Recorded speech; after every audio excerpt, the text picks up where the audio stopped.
Hello everybody, and it's Mr. Burns in the Weather Studio, and today we're just going to be doing your JMA Friday video. This video, gavsweathervids normally does this video, but as you know, if you regularly watch that channel, he's stopped doing that for the moment because his mum's very ill, and so he's only doing 2 videos a day. Some days no videos at all. He's not done any videos today actually, so yeah, and he's also got health problems himself. He's had some mouth surgery, and so yeah, gonna help Gav out a bit by doing the JMA Friday video. So what the JMA Friday is, if you don't know, we basically get 2 models, the JMA, which is this one, and the CFS V2, and we look at what both models are forecasting for the next 4 weeks, and then we first look at the height anomalies and then the temperature and precipitation anomalies. So it's been quite a while since I've done a JMA Friday video. If some of you were watching my old Mr. Burns channel back in December 2019, that's when I did the JMA Friday video for Gav. I think it was one of the first videos I did for Gav when he fell ill with the flu way back in December 2019. So anyway, we're going to get on with this video. So it's quite complicated. It doesn't look the same as when Gav does it, but I think for the height anomalies, the best one to me looks like the Z500 forecast, so we'll do that one. So the UK, the British Isles, is at the top right hand corner of the chart as you're looking at it. Whoops, the mouse is being a bit funny, let's do that again. So like that, and at the moment we've got low pressure in the middle of the Atlantic. It's also pulled away from us, a bit of high pressure just to our northeast. Overall though, quite unsettled, bringing in like winds from like a southwesterly direction from off the Atlantic, so quite unsettled in the week ahead. Temperature anomalies for the week ahead are above average, around 1 to 2 degrees above average, so a milder than average week coming up, as you'd expect with an Atlantic driven week at this time of year. And precipitation for the Atlantic coming in is going a little bit wetter than average, so mild and wet the week ahead with the JMA. So now we'll go to the second week. Here's how it's looking. All changes, then high pressure takes over. So high pressure, temperature anomalies going above average, around 1 to 2 degrees above average. Still precipitation difficult to tell, still looking a bit wetter than average. I'm not sure about that, because with high pressure so close to the country you'd think it would be drier than average, so I'm not sure about that rainfall anomaly there. And finally the third and fourth week is that it's looking a bit of high pressure near the country, but it's a weaker signal as usual, weeks 3 and 4. Temperature anomalies ever so slightly above average, and rainfall, if anything, still looking on the wetter than average side, so quite mild but quite unsettled for the next 4 weeks. With the JMA, let's just look at 28 days overall, so you can see overall high pressure looks to be in control.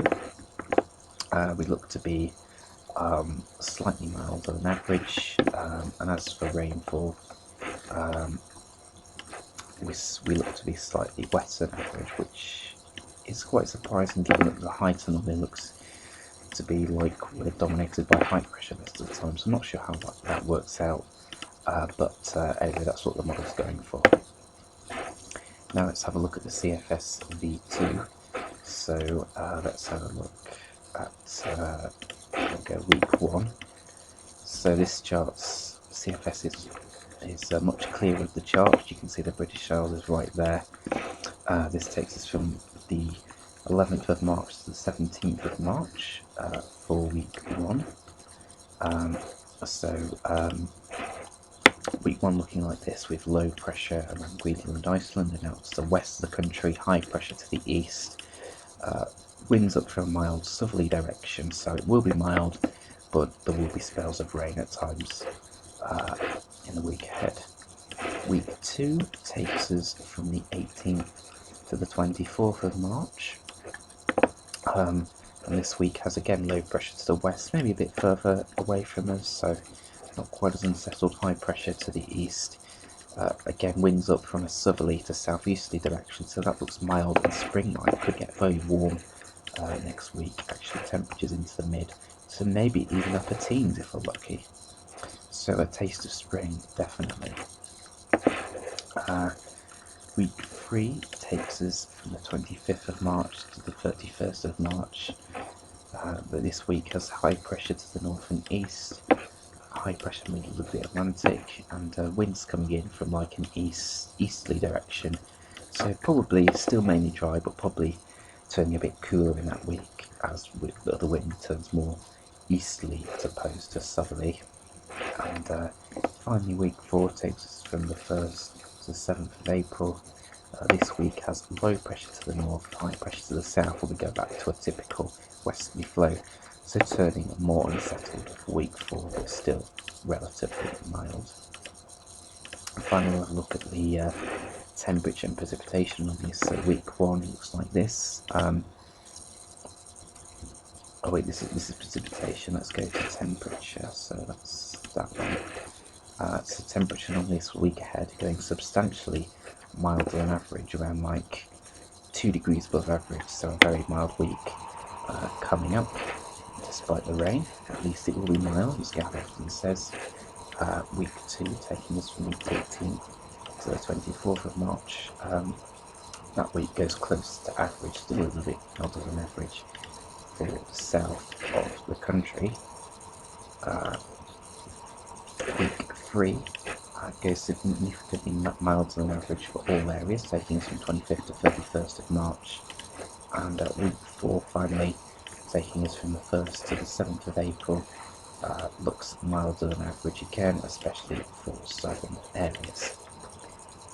Close to average near the north in the north. Week 1, precipitation anomaly, a bit wetter than average in western areas, near normal for the rest of the country. Week 2, taking us from the 18th to 24th of March, looks like this. So low, wetter than average again for islands, near normal for the rest of the British Isles. Week 3 taking us from the 25th to the 31st of March, goes close to average, and week 4 also close to average. I think we're just losing a signal there, as is often the case with the CFS. So in summary, it looks like we're in for quite a mild 4 weeks ahead, with both models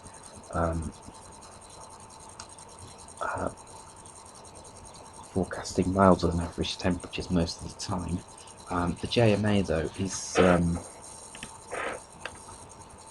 both models forecasting quite a lot of high pressure, but there is also quite a lot of low pressure at times as well.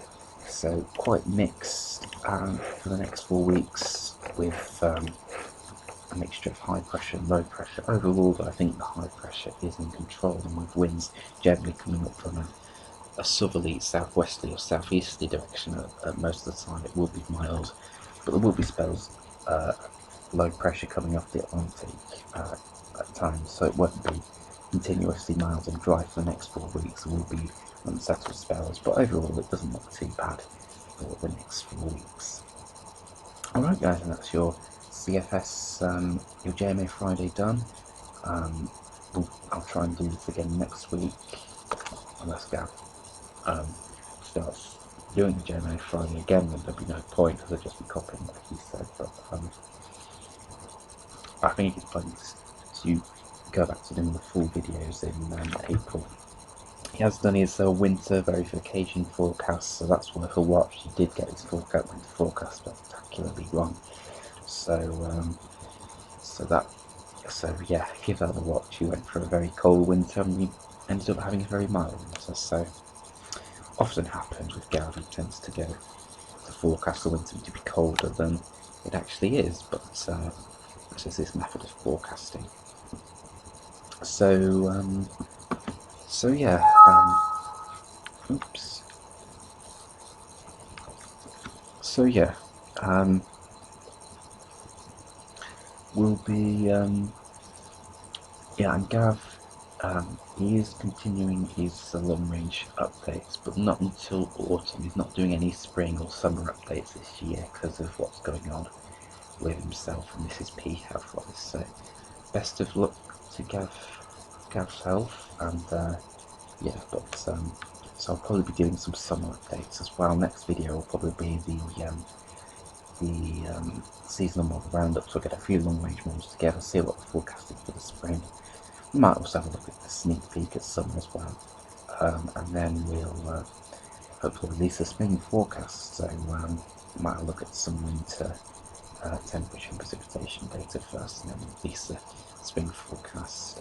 Only 10 days now till astronomical spring, so yeah, we've already had the start of meteorological spring, so yeah, we really do need to get that spring forecast got announced soon. Otherwise, before we know it, we'll be halfway through the spring before the spring forecast actually comes out. So yeah. Alright guys, that's all for now, and thanks for watching.